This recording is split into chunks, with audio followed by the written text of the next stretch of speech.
যিসকল স্বামীয়ে পত্নীৰ সৈতে ৰাতি এইটো কাম নকৰে তেওঁলোকে গোটেই জীৱন জুৰি দুখতে পাৰ কৰিব লাগিব। এইটোৱে হৈছে আজিৰ ভিডিঅ'ৰ মুখ্য বিষয়। কিন্তু তাৰ আগতে জানি লওঁ আহক মহিলাসকলৰ কোনটো অংগ ডাঙৰ হ'লে সেই মহিলাসকল ভাগ্যশালী হয়। ভাৰতীয় সংস্কৃতিত মহিলাসকলক পূজনীয় মানা হয়। তেওঁলোকক উচ্চ সন্মান প্ৰদান কৰা হয়। ভাৰতীয় সংস্কৃতিত কুমাৰী কন্যাসকলক পূজা কৰাৰো পৰম্পৰা আছে। গৰুড় পুৰাণ আৰু সামুদ্ৰিক শাস্ত্ৰত মহিলাসকলৰ অংগৰ বিষয়ে বিস্তৃতভাৱে বৰ্ণনা কৰা আছে।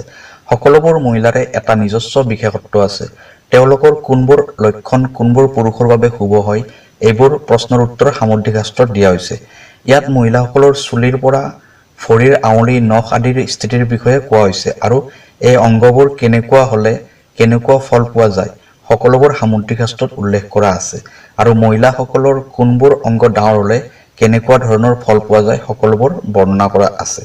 এতিয়া হওক জানি লওঁ মহিলাসকলৰ কোনবোৰ অংগ ডাঙৰ হ'লে তেওঁলোকৰ স্বামীৰ ভাগ্য কেনেকুৱা হ'ব তথা পৰিয়ালৰ ভাগ্য কেনেকুৱা হ'ব। নম্বৰ 1 দীঘল চুলি। শাস্ত্ৰত উল্লেখ কৰা আছে যে দীঘল চুলিৰ মহিলাসকল পদ্মিনী হয়। দীঘল চুলি শুভ্ৰতা আৰু সৌন্দৰ্যৰ প্ৰতীক হয়। যদি আপুনি মা ভগৱতীৰ কোনোবা এখন ফটো চায় তেনেহ'লে দেখিব তেওঁৰ চুলি দীঘল আছে। দীঘল চুলিৰ মহিলাসকলৰ স্বামী ভাগ্যশালী হয়। নম্বৰ 2 দীঘল ডিঙি। সামুদ্ৰিক শাস্ত্ৰত দীঘল ডিঙিৰ মহিলাসকলক মংগলকাৰী মানা হয়। যিসকল মহিলাৰ ডিঙি দীঘল তেওঁলোক ঐশ্বৰ্যশালিনী হয়। তেওঁলোকৰ চুৰত সম্পূৰ্ণ বৈভৱ থাকে।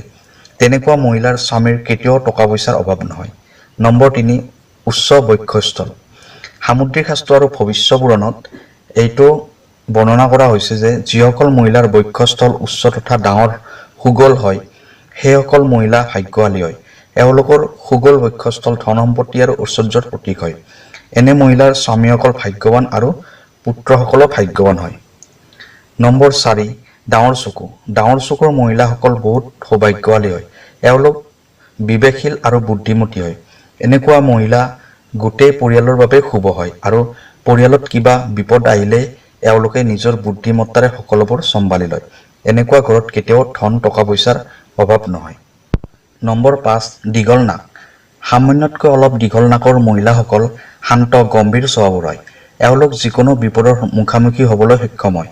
এনেকুৱা মহিলাৰ বাবে গোটেই পৰিয়ালটো সুৰক্ষিত হৈ থাকে। নম্বৰ 6 ভৰি আৰু আঙুলি।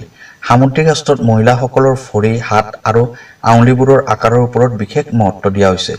ধুনীয়া আকাৰৰ ভৰি তথা আঙুলিৰ মহিলাসকল ভাগ্যৱতী হয়। ভৰিৰ সৰু আঙুলিটো যদি অলপ দীঘল হয় এনেকুৱা ধৰণৰ মহিলাসকল ভাগ্যশালী হয় আৰু স্বামীৰ বাবে এওঁলোক লাকি হয় আৰু হাতৰ আঙুলিবোৰ ধুনীয়া হ'লে এই মহিলাবোৰ সকলোতকৈ লাকি হয়। এতিয়া হওক জানি লওঁ পত্নীৰ সৈতে স্বামীয়ে প্ৰতিদিনে ৰাতি কি কাম কৰিব লাগে। স্বামীয়ে ৰাতি পত্নীক মৰম তথা সন্মান কৰিলে আপোনাৰ বৈবাহিক জীৱন সুখৰ হ'ব। ঘৰত কাজিয়া পেচাল নহ'ব আৰু যিখন ঘৰত কাজিয়া পেচাল নহয় সেইখন ঘৰত মা লক্ষ্মীয়ে বাস কৰে আৰু এনেকুৱা নকৰিলে আপোনাৰ সম্পৰ্কবোৰ লাহে লাহে বেয়াৰ ফালে গতি কৰিব। আপোনাৰ জীৱন ধ্বংস হৈ যাব। এইখিনি আছিল আজিৰ ভিডিঅ'। আমি আহিম আকৌ এটা নতুন ভিডিঅ'ত। তেতিয়ালৈ নমস্কাৰ।